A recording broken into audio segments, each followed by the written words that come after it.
आज ही के दिन 1564 में महान खगोल शास्त्री गैलीलियो का जन्म हुआ। गैलीलियो ने प्रकाश की गति नापने का आविष्कार किया। 1677 में इंग्लैंड के राजा चार्ल्स द्वितीय ने फ्रांस के खिलाफ डचों से गठबंधन किया।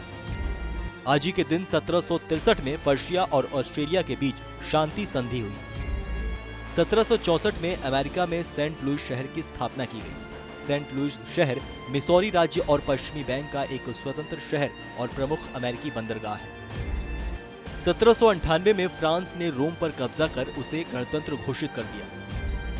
1906 में ब्रिटेन की लेबर पार्टी का गठन हुआ। 29वीं सदी में मजदूर संगठन के आंदोलन को ताकत देने के लिए लेबर पार्टी की स्थापना हुई थी।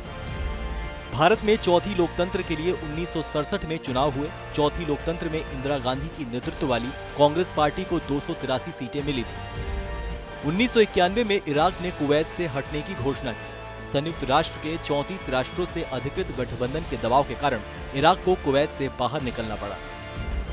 2003 में एरियन 4 रॉकेट से दूरसंचार उपग्रह इंटेलसैट अंतरिक्ष में छोड़ा गया। 2005 में इंटरनेट साइट YouTube को अमेरिका में शुरू किया गया।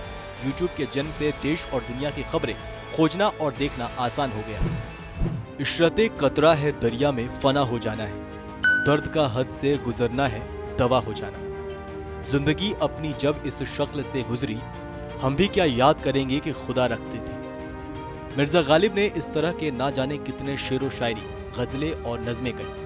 और आज उर्दू के मशहूर शायर मिर्जा गालिब की पुण्यतिथि है। इशरते कतरा है दरिया में फना हो जाना, दर्द का हद से गुजरना है दवा हो जाना।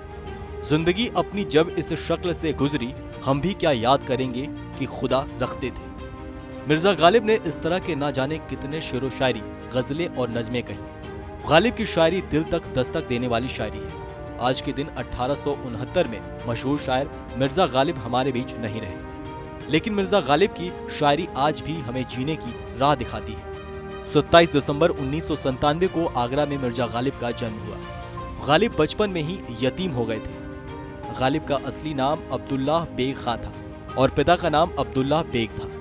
उनकी परवरिश उनके चाचा मिर्जा नशरुतुल्लाह बेग ने की थी। गालिब के 8 साल की उम्र में उनके चाचा भी चल बसे। नवाब अहमद बख्श खां ने मिर्जा गालिब के खानदान का अंग्रेजों से छात्रवृत्ति का करार कर दिया था। 1810 में 13 साल की उम्र में गालिब की शादी नवाब अहमद बख्श के छोटे भाई मिर्जा गालिब इलाही बख्श खां मारूफ की बेटी उमराव बेगम से हो गई। गालिब ने शादी के बाद बढ़ते कर्ज के कारण आगरा छोड़ दिया और दिल्ली में बसने का इरादा किया। गालिब के दिल्ली में बसते ही कर्ज का बोझ और बढ़ गया। बढ़ते कर्ज से परेशान होकर गालिब ने 1850 में पुरानी संपत्ति को गिरवी रखकर जमुदुल्लाह दबीरुल मुल्क निजाम जंग पर एक किताब लिखने के लिए राजी हुए। जंग पर किताब लिखने के लिए गालिब को प्रति माह 50 रुपए मिलते थे। अंग्रेजों की तानाशाही के बाद मिर्जा गालिब की सरकारी पेंशन भी बंद कर दी गई। शायरी की दुनिया में गालिब से बड़ा नाम अभी तक नहीं दिखता।